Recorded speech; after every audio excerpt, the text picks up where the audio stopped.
Right మంచు వివాదాలు రోజు రోజుకి సస్పెన్స్ థ్రిల్లర్ మూవీని తలపిస్తున్నాయి. అయితే ఇప్పుడు తాజాగా కూడా మంచు మనోజ్ ట్విట్టర్ వేదికగా ఒక పోస్ట్ అయితే చేశారు. అయితే నిన్న పహారీ షరీఫ్ పోలీస్ స్టేషన్లో మంచు మనోజ్ కంప్లైంట్ ఇచ్చారు. అంటే 10 మంది మా ఇంటికి ఫ్యామిలీతో ఉన్నప్పుడు 10 మంది గుర్తు తెలియని వ్యక్తులు వచ్చారు. అందులో ఒకరు విష్ణు అనుచరుడు విష్ణు అనుచరుడు కూడా ఒకరు ఉన్నట్టు కూడా చెప్పారు. అయితే దీనికి సంబంధించి వీళ్ళు 10 మందిని కూడా పట్టుకునే క్రమంలో ఆయనకు కూడా దెబ్బలు తగిలినట్టు, అదే సమయంలో ఆయన హాస్పిటల్కి కూడా వెళ్ళినట్టు కూడా కంప్లైంట్ ఇచ్చారు. అయితే ఈ 10 మంది పేర్లలో కూడా మోహన్ బాబు పేరును ఆయన ఎక్కడ కూడా మెన్షన్ చేయలేదు. దీనికి వ్యతిరేకంగా రాచకొండ పోలీస్ స్టేషన్ సిపికి మోహన్ బాబు దర్యాప్తు చేశారు. మోహన్ బాబు మంచు మనోజ్ మీద, అలానే మంచు మనోజ్ భార్య యొక్క మౌలిక మీద కూడా దర్యాప్తు చేశారు. వాళ్ళిద్దరిని కూడా వెంటనే ఇల్లు ఖాళీ చేయించాలి, లేకపోతే నాకు ప్రాణహాని ఉందంటూ కూడా ఆయన సిపికి దర్యాప్తు చేశారు. అయితే ఇప్పుడు తాజాగా మంచు మనోజ్ ఒక ట్విట్టర్లో ఒక పోస్ట్ చేశారు. నాకు ఎటువంటి ఆస్తి వద్దు, నాకు ఫ్యామిలీనే ముఖ్యం, నేను ఫాదర్ మాట ఎప్పుడు కూడా వింటూనే వచ్చాను, ఎవరు డబ్బును మిస్యూజ్ చేస్తున్నారో కూడా అందరికీ తెలిసిందే, విష్ణు దుబాయ్ ఎందుకు వెళ్ళాడో కూడా అందరికీ తెలిసిందే అని చెప్పి ఆయన ట్వీట్ చేశారు. మరి దీనికి సంబంధించి మరింత అప్డేట్ సురేష్ ఫోన్ ఇన్లో అందిస్తారు. సురేష్ చెప్పండి, ఇప్పుడు తాజాగా కూడా ఆయన ట్వీట్ చేశారు. మరి దీనికి సంబంధించి ఇప్పుడు ఏమైనా అంటే మనోజ్ కానీ మళ్ళీ మోహన్ బాబు ఏమైనా రియాక్ట్ అయ్యే అవకాశాలు ఏమైనా కనిపిస్తున్నాయా?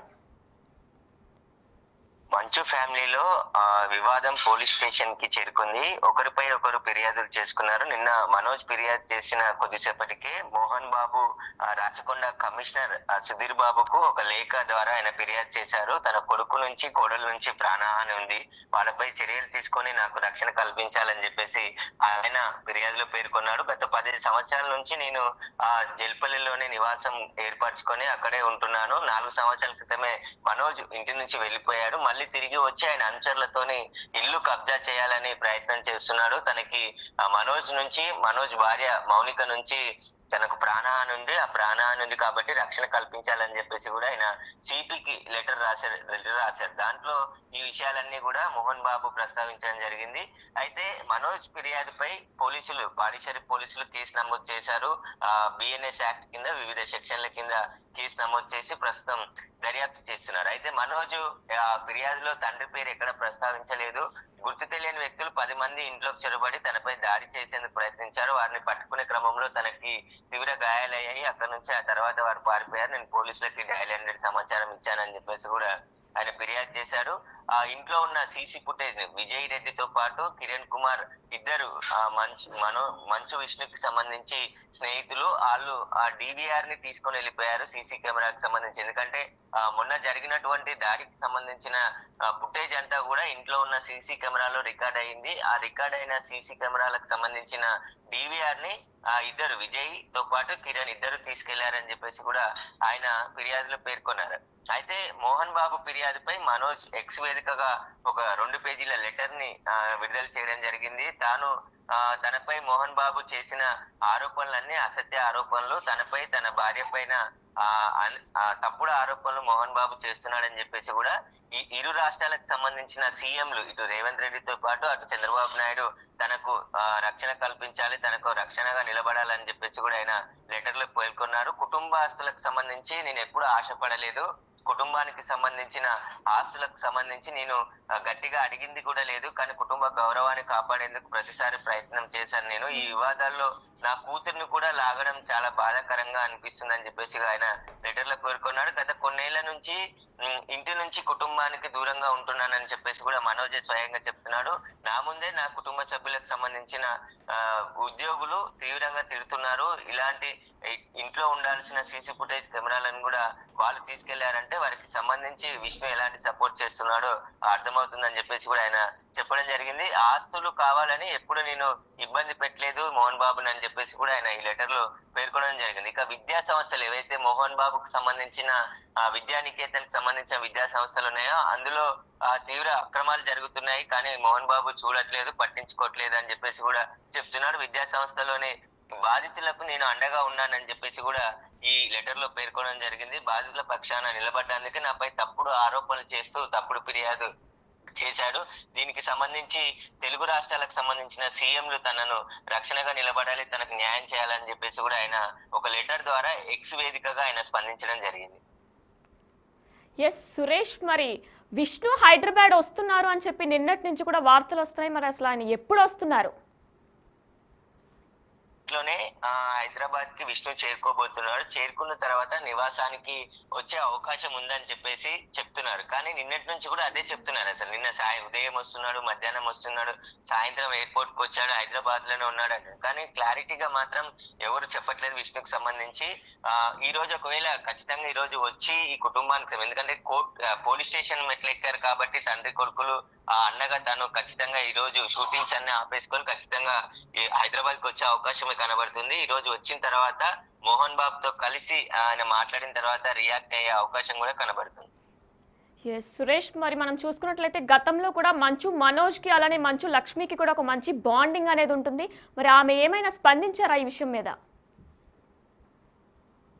మొన్న జరిగిన దాడి ఘటన తర్వాత నిన్న మంచు లక్ష్మి ముంబై నుంచి హైదరాబాద్ కి రావడం జరిగింది. నేరుగా జల్పల్లిలోని నివాసంలోకి వచ్చి మనోజ్ తో మాట్లాడి దాదాపు 2 నుంచి 3 గంటల సేపు దాడికి సంబంధించిన విషయాలన్నీ తెలుసుకొని మళ్ళీ గొడవ పడకుండా ఉండాలని చెప్పి మళ్ళీ తిరిగి ముంబై వెళ్ళిపోయినట్టు తెలుస్తుంది మంచు లక్ష్మి. మోహన్ బాబు కూడా ఆ తర్వాత ఇంట్లో నుంచి బయటికి వెళ్ళిపోవడం జరిగింది. ఆ తర్వాతే లక్ష్మి ముంబైకి వెళ్తున్నట్టు కుటుంబ సభ్యులకు చెప్పి వెళ్ళిపోయినట్టు తెలుస్తుంది. విష్ణు వచ్చిన తర్వాత కూర్చొని మళ్ళీ మాట్లాడుకునే అవకాశం కనబడుతుంది. సురేష్, మరి మంచు వివాదాలు ఈ రోజుతో ఒక కొలిక్కి వచ్చేలా ఏమైనా కనిపిస్తున్నాయా? అంటే విష్ణు వస్తే మళ్ళా నలుగురు కలిసి కూర్చొని రాజీకి వచ్చే అవకాశాలు ఏమైనా కనిపిస్తున్నాయా? పోలీస్ స్టేషన్ లోకి ఆల్రెడీ కంప్లైంట్ ఇచ్చారు కాబట్టి విష్ణుకు మనోజ్ కి సంబంధించిన ఫిర్యాదుపై కేసు నమోదైంది. ఇప్పుడు మోహన్ బాబు ఫిర్యాదు చేశాడు కాబట్టి మోహన్ బాబు ఫిర్యాదు కూడా పాడిశేరి పోలీస్ స్టేషన్ లోనే కేసు నమోదు చేసి దర్యాప్తు చేశారు. ఇరువురికి సంబంధించిన ఫిర్యాదుల పైన కేసు నమోదు చేసి పోలీసుల దర్యాప్తు ప్రారంభమైతే ఈ విషయాలన్నీ బయటకు వచ్చే అవకాశం కనబడుతుంది. సీసీ కెమెరాలు ఏవైతే తీసుకెళ్లారు, డివిఆర్ తీసుకెళ్లారు ఇంట్లోకి వెళ్ళని చెప్పేసి మనోజ్ చెప్తున్నాడో ఆ డివిఆర్ ని పోలీసులు స్వాధీనం చేసుకున్న తర్వాత అసలు గొడవ ఎందుకు జరిగింది, ఎవరు కారణం, ఎవరిని ఎవరు కొట్టారు అనే దానిపైన పూర్తి వివరాలు దర్యాప్తులో వెల్లడయ్యే అవకాశం కనబడుతుంది. పోలీసులు కూడా ఇన్వెస్టిగేషన్ నిన్న నుంచే ప్రారంభించారు. మనోజ్ ఇచ్చిన ఫిర్యాదు పైన సెక్షన్ 329, సెక్షన్ 351, 115 బిఎన్ఎస్ సెక్షన్ల కింద కేసు నమోదు చేసి దర్యాప్తు ప్రారంభించారు. కాబట్టి పోలీసులు ఈ రోజు మనోజ్ ఇంటికి వెళ్లి మరొకసారి ఆయన స్టేట్మెంట్ కూడా రికార్డ్ చేసే అవకాశం కనబడుతుంది. మరి సురేష్, ఇదే అంశంపై అంటే సీసీటీవీ హార్డ్ డిస్క్ అంశంపై విజయ్ రెడ్డి మంచు విష్ణు యొక్క అనుచరుడు విజయ్ ఉన్నారు అని చెప్పేసి ఆయన పేరు కూడా మెన్షన్ చేశారు ఆ 10 మెంబర్స్ లిస్ట్ లో కూడా. ఆయన దీనిపై ఏమైనా స్పందించారా విజయ్?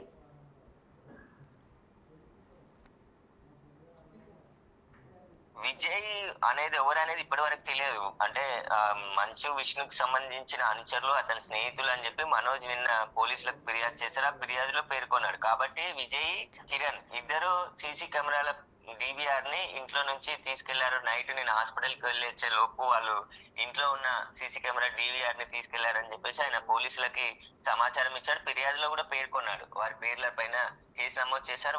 ఇద్దరిని కూడా పోలీసులు పిలిచి విచారించే అవకాశం కనబడుతుంది. విచారణ అనంతరం ఒకవేళ వాళ్ళు డిబిఆర్ చోరీ చేస్తే వారిపైన కూడా కేసు నమోదు చేసి అదుపులోకి తీసుకునే అవకాశం ఉంది. అసలు ఈ గొడవ ఎందుకు జరిగింది అనే దానిపై పోలీసులు కూడా, ఎందుకంటే మనోజ్ క్లారిటీగా కంప్లైంట్ ఇవ్వలేదు. గుర్తు తెలియని వ్యక్తులు 10 మంది ఇంట్లోకి చొరబడి దాడికి ప్రయత్నించారు, నేను వారిని పట్టుకునే లోపు వారు పారిపోయారని చెప్పేసి ఆయన చెప్తున్నాడు. కానీ వాళ్ళ ఇల్లే హై సెక్యూరిటీ జోన్ లో ఉంటుంది. 24 గంటల పాటు గేట్ దగ్గర సెక్యూరిటీ ఉంటుంది. ఇంట్లో ఉన్న వాళ్ళే ఉన్న పని మనుషులా లేదంటే అక్కడ ఉన్న బౌన్సర్లు దాడి చేశారా, ఎవరు చేశారనేది స్పష్టంగా పోలీసులకు చెప్పలేదు. కాబట్టి పోలీసుల ఇన్వెస్టిగేషన్ లో అన్ని విషయాలు బయటకు వస్తాయని చెప్పేసి కూడా పోలీసులు చెప్తున్నారు. Thank you Suresh.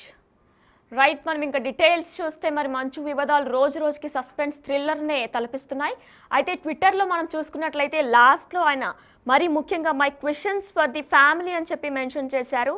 Why was the CCTV drive remote and what are Vishnu and his associates trying to hide అని చెప్పేసి, అంటే దేనికోసం సీసీటీవీని అంత దొంగతనంగా తీసుకున్నారు, విష్ణు దేని దాయాలనుకుంటున్నారని చెప్పి ఆయన ప్రశ్నించారు. అలానే దేనికి మీరు అంతా విష్ణు దేనికి భయపడుతున్నాడు, విష్ణు దేనికి దుబాయ్ వెళ్ళాడు కూడా అందరికీ తెలిసిందే, నేను ఎప్పుడు కూడా డబ్బుని మిస్యూజ్ చేయాలనుకోలేదు అని చెప్పేసి మనోజ్ ఇండైరెక్ట్గా అందులో రాసినట్లు మనకు కనిపిస్తుంది. ఎప్పుడు కూడా నా ఫ్యామిలీ లెగసీని నేను కాపాడుకుందామనే నా ఫాదర్ని కూడా నేను ఎప్పుడు తప్పుగా చూడలేదు, ఆయనకి నేను ఎప్పుడు కూడా గౌరవం ఇస్తూనే ఉంటాను, ఎప్పటికీ ఫ్యూచర్లో కూడా ఇస్తూనే ఉంటాను అని కూడా మెన్షన్ చేశారు. అయితే ఈ ట్వీట్లో మొత్తం కూడా ఎక్కడా కూడా మోహన్ బాబు పేరుని ఎక్కడా కూడా మిస్యూజ్ చేయలేదు, ఎక్కడ కూడా ఆయన తప్పుగా ప్రస్తావించలేదు. కానీ ఆయన ఒకే విషయం మీద బాధపడ్డారు. ఎందుకు నా భార్య పిల్లల్ని ఇందులోకి తీసుకొస్తున్నారు, వారి మీద కూడా తప్పుడు ఆరోపణలు చేస్తున్నారంటే ఆయన బాధపడ్డారు. అయితే దీనికి సంబంధించి ఇరు రాష్ట్రాల ముఖ్యమంత్రుల్ని రేవంత్ రెడ్డి, తెలంగాణ సీఎం రేవంత్ రెడ్డి, అలానే ఆంధ్రప్రదేశ్ ముఖ్యమంత్రి చంద్రబాబు నాయుడుని, Pawan Kalyan deputy CM Pawan Kalyan, home minister అనితని కూడా ట్యాగ్ చేశారు ట్విట్టర్ వేదికగా. మరి దీని మీద మరింత అప్డేట్స్ కొనసాగుతూనే ఉంటాయి. Stay with us.